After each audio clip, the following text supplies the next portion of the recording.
আল্লাহুম্মা আমিন।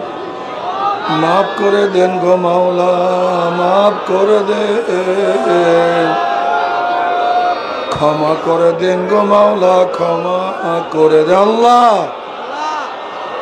মাফ করে দেন গো মাওলা, মাফ করে দেন, ক্ষমা করে দেন গো মাওলা, ক্ষমা করে দেন। আল্লাহ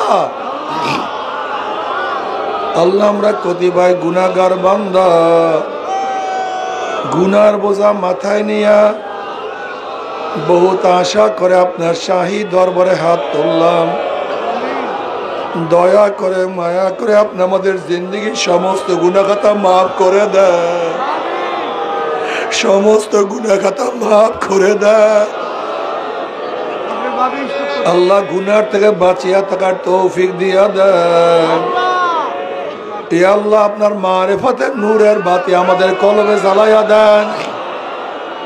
আল্লাহ যাদেরকে এই ময়দানে নিয়ে আসছেন একজনকে আপনার ওলি না বানাইয়া বিদায় দেন না, একজনকে আপনার ওলি না বানাইয়া বিদায় দেন না।